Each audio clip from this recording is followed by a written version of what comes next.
Hello and welcome back to video number 7 in our ongoing series, How to Pass Your State Board Licensing Examination, Barbering, Cosmetology, Aesthetics, or Nail Technology.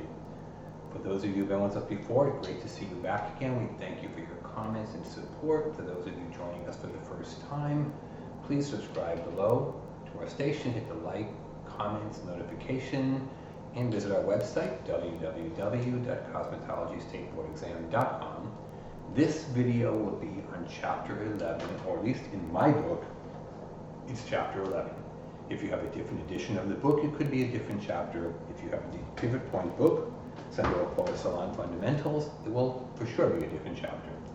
At the end of the day, it will still be disorders and diseases of the skin. The book pictures can change, the arrangement of the chapters can change. Would this be chapter 6, could now be chapter 3 or chapter 9. The material on the test will not change.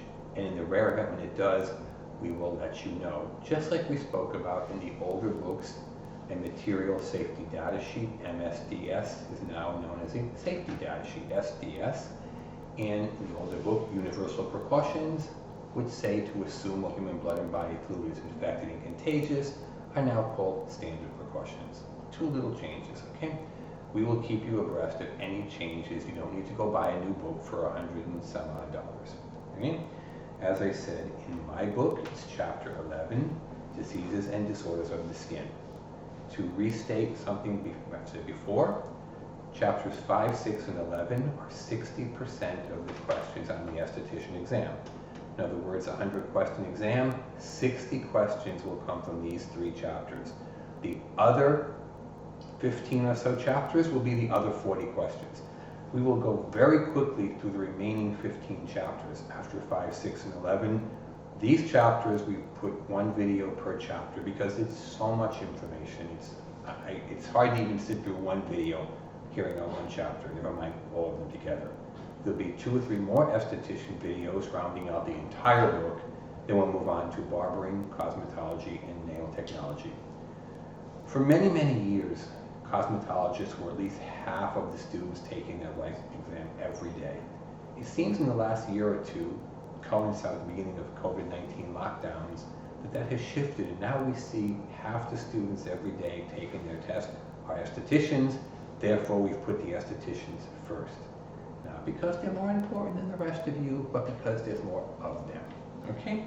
Having said that, we're going to move right along here, beginning with Chapter 6, Lesions of the Skin, L-E-S-I-O-N-S, Lesions of the Skin, discussed in great detail in your book between pages 258 and 261, specifically primary and secondary lesions. Now, do not, as occasionally students do not confuse primary and secondary lesions with primary and secondary colors. The words are somewhat similar, the topics could hardly be more different. Lesions are any kind of hypertrophy. Now there's a fancy word that you'll probably never use again. Hypertrophy doesn't mean a whole lot of trophies, okay? Hypertrophy is any unusual thing on your skin, from as simple as a freckle to as horrendous as an axe sticking out of your head, okay? Hypertrophies. As an esthetician, a barber, a cosmetologist, a nail technician, you are concerned with primary and secondary lesions. You are not concerned with tertiary lesions. Tertiary lesions, they're not important, they're beyond our scope of practice, okay? We don't know what to do with the person who has had their arm ripped off in a tragic car accident or a bullet in their brain in a drive-by shooting. These are not our areas of expertise. There's 2 ways this question could appear on your test. They could say, which of the following lesions are of interest to the esthetician, in which case the answer would be primary and secondary. Or they could say, which of the following types of lesions is of no concern to the esthetician, in which case the answer is tertiary lesions. As I said, this is discussed for 4 pages in your book. They can be as simple as a freckle, as big as an infected pimple, or as horrendous as an axe in your head. Okay, it's a pretty big range of characters. Now, the next topic in this chapter is glands. page 261 through 263. There are many glands in the human body, only 2 of which will be on your test: the oil glands and the sweat glands. Now, the oil glands on your test are known as the sebaceous glands. Most of you probably realize that. Sebaceous glands are the oil glands. The sweat glands are the sudoriferous glands. If you speak Spanish as your primary or secondary language, this should be a very easy one for you. Sudor, S-U-D-O-R, the Spanish word for sweat. Sudoriferous glands, the word for your sweat glands. Now, they like to ask questions about where these glands are located. Okay? The sweat glands are most heavy on the palms of your hands, in your armpits. Okay? The oil glands do not exist on the palms of your hands or the soles of your feet. You know this is true if you look at the palms of your hands or the soles of your feet. Even on a child, the skin is drier and more wrinkled because there are no oil glands. This is a favorite state board exam question. Which part of the body is abundantly supplied with sudoriferous or sweat glands, the palms of the hands? Which part of the body has no sebaceous oil glands, the palms of the hands? They love these questions. They also love questions about where are they located and what layer of the skin are they located. This is important to understand. They also like questions about glandular disorders. Okay? What are some typical disorders of the sweat glands? Anhidrosis, bromhidrosis, and hyperhidrosis. Hydrosis being the Latin medical term for water. Sweat is water, and a few other things, but primarily it's water. Anhidrosis is the inability to sweat. In other words, no sweat. Now, some people would think that's a great idea. It's really not a great idea because you'll probably die if you have this problem. Sweating is your body's way of cooling itself off. If you cannot sweat, you'll overheat and get heat stroke. This is a serious medical condition which requires immediate medical attention, anhidrosis. Followed by bromhidrosis, B-R-O-M hydrosis, a fancy term for very bad smelling sweat. The state board exam uses the word foul, F-O-U-L, foul smelling sweat, bromhidrosis. Can be caused from many things. Can be caused from drug use, alcohol use, pharmaceutical drugs. You're sick, you're taking medication. It can actually be caused from just very spicy food. Okay? It has a wide range of causes. The end result is the same. Very bad, foul-smelling sweat is called bromhidrosis. And finally, hyperhidrosis. The word hyper. Anyone who has children knows what hyper means. They never slow down until the moment they fall asleep. They only are tired when you ask them to do something for you in the house. Then they're very tired. Otherwise, they're never tired. They never stop. They never slow down. Hyperactive children. Hyperhidrosis. A lot of sweat. This doesn't mean if you're cutting your grass on a sunny, hot, humid day in August and sweating a lot. This is not hyperhidrosis. Hyperhidrosis means a lot of sweat when it shouldn't be happening. In other words, if you're sitting getting your nails done in a nail salon and you're sweating profusely, this is hyperhidrosis. The sweat is not related to the event. It indicates a serious medical condition. You should seek immediate medical attention. On your state board exam, the sweat or the sudoriferous glands, the disorders are anhidrosis, bromhidrosis, and hyperhidrosis. Now moving on to your oil glands, we have sebaceous glands. Okay? The typical disorders are acne. We all know what acne is, right? Comedone, it's a very fancy word for blackheads, milia, carbuncles, and furuncles. Okay? These are disorders. Now what causes acne? Heredity, some people just runs in the family more than others. Oily skin, hormones, why teenagers have a lot more acne than adults or children, cosmetics, and bacteria. Some of these things we can do things about. We can keep our face very clean to avoid bacteria. We can use non-comedogenic cosmetics. There isn't much you can do about hormones or heredity. The state board exam will love to ask you questions about this. You should be extremely familiar with the glands.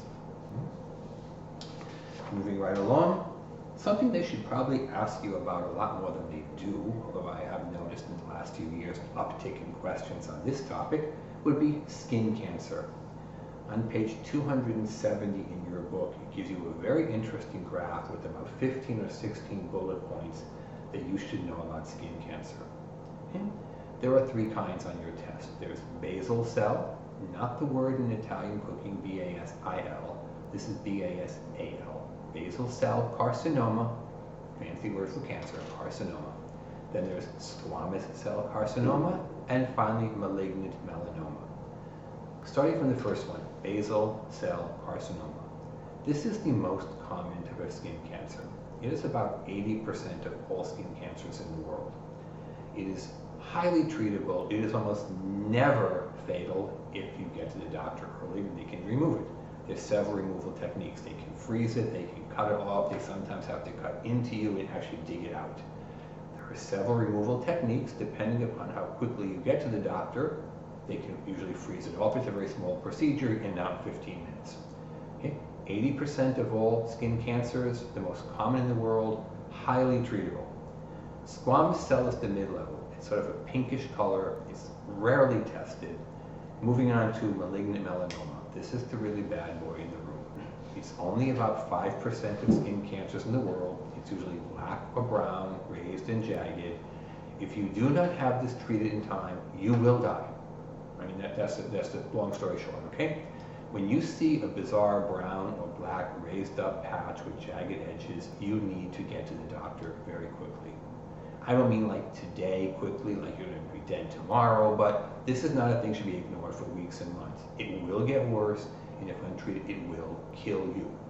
Now on page 270 of your book, there's the chart I took with the bullet points. It tells you a couple of very interesting things. The most common group of people to have basal cell carcinoma, the mildest one, are white men over the age of 50. The fastest growing group to have malignant melanoma, the very bad one, are young women between 20 and 30. Now, I don't think anyone knows why this is true. People have their opinions. Men are more prone to skin cancer than women. I think that's because more men probably work outside than do women. Okay, there's a lot of thoughts and ideas and opinions. There's very little actual facts behind any of this. You need to know for your test the three kinds, basal, squamous, and malignant melanoma, what percentages they are, what they look like, okay, which are highly treatable, which are not highly treatable. You should know for your profession the bullet points on page 270. Finally, the state board exam, especially the esthetician state board exam, loves terminology. Okay? Ology meaning the study of, and terms, so the study of terms, right? Terminology. What do words mean? We've got the primary words they're going to ask you written down alphabetically. I'm going to read them off to you slowly. You can write them down, or you can find them in your book, or you can watch this video again to remember them all. Okay? This is why I said earlier you should get out a pencil and a piece of paper. Okay, the first one is contact dermatitis. Dermatitis is defined as any inflammation of the skin, from the most not serious to the most serious. Okay? Dermatitis, any inflammation of the skin. Contact dermatitis is a kind of inflammation caused by repeated contact with certain things. If you repeatedly use certain cleaning products without using gloves, you'll probably develop contact dermatitis. If you repeatedly wash your dishes without using gloves, you'll probably get contact dermatitis. Your hands will get dry, and itchy, and crack, and bleed. Carbuncle. A carbuncle is defined in your book as a large furuncle or a group of furuncles. Now, a furuncle is defined as an acute bacterial infection of a single hair follicle causing constant pain. Now, there you go, right? Furuncle, an acute bacterial infection of a single hair follicle causing constant pain. Acute does not mean, oh, what a cute puppy. Okay? There's two terms in medical parlance, acute and chronic. Acute are short-term things, chronic are long-term things. Diabetes, cancer. It's probably never going to be vanquished and driven away. Probably the best you can do is treat it. Okay? Chronic. Acute are things of relatively short duration, 2 weeks. Now, when you have a cold and you're sick for 2 weeks, you don't think it's short duration, but in terms of your life, it actually is acute. So a furuncle is a acute infection of a hair follicle causing constant pain. In everyday English, we call it a boil, B-O-I-L. Okay, next one is comedo, fancy term for a blackhead. Dermatology, the study of derma, the skin, the study of the skin, dermatology. Eczema is a big problem, as is folliculitis, the infection of a hair follicle. It can be anywhere on your body. Then there's two kinds of pigmentation, hyperpigmentation and hypopigmentation. Hyper meaning a lot of pigmentation. Hypo meaning lack or less pigmentation. Both of these are very common, especially in women when they're pregnant. Women of Latino descent are more inclined to get hyperpigmentation, where you get dark spots. Women of fairer skin are more inclined to get hypopigmentation, where you get very light spots on your skin. This frequently goes unnoticed on very light-skinned people because your skin's already very light and notices a lighter spot. Now, growing up in Miami with many, many sunburns, I was a very fair-skinned child. If I get a tan on my arms, there's literally thousands of white spots. It's hypopigmentation. It doesn't show unless I have a tan because my skin is so fair anyway. Hypopigmentation. Neither of these problems is going away once you get it. Okay? Hypertrophy. As I said before, does not mean a lot of trophies. It's a fancy term meaning any unusual growth on your skin. There's perioral dermatitis, a state board exam favorite. Do not look up at the ceiling or at the floor or next door. The answer is not there. What I tell my students all the time, when you see these big terms, just stop, breathe, and think what you know. Perioral dermatitis. We know that dermatitis is any inflammation of the skin caused by repeated contact. Okay? Perioral, the word oral meaning your mouth, like an oral surgeon or an oral surgery if you have impacted wisdom teeth. Oral meaning your mouth. Peri in the word perimeter means around the outside, like the perimeter of the school or the airport, the military base, the fence around your yard. Peri meaning around the outside. So perioral dermatitis. A breakout around your mouth. Big fancy term, perioral dermatitis. You know what the number one cause of perioral dermatitis is? Toothpaste. Dermatitis around their mouth. Perioral dermatitis. Psoriasis, rosacea, seborrheic dermatitis, tinea, as I said, fancy medical term for ringworm. There's several kinds. Okay, there's tinea pedis, which is athlete's feet, ringworm of the feet. Sometimes estheticians will do a foot massage. You should know this. Tinea pedis. Tinea manis, ringworm of the hands. Tinea capitis, the Latin word cap meaning head. But the ones the estheticians will deal with primarily are of the face, especially here in the bearded areas. Barber's itch, tinea barbi, or tinea psychosis. And finally, a word the examiners really seem to be in love with recently, on page 259 in your textbook, wheal. Not the wheel on your car, W-H-E-E-L, but the wheel in the textbook, W-H-E-A-L. Page 259, learn it and pass your test. In closing, there's a lot of information crammed into these videos. I would recommend watching them more than once. You can get our book. It gives you every question on the exam at the website below. I would suggest for those of you joining us for the first time, you might want to go back and watch videos 5 and 6, which dealt with chapters 5 and 6 in your textbook. 5, 6, and 11 being more than half of your test. Going forward, we'll be moving through the other 15 or so chapters in just 2 or 3 videos because they're all short, maybe 1-2 questions per chapter. Those of you who visited us before, thank you for your support and your comments. Those of you who are new, please subscribe to our channel below. Drop us a line what you think. Subscribe to notifications so you'll be notified of new videos coming up, and they'll be coming out almost every day for a while at this point. Thank you so much for your time and have a great day.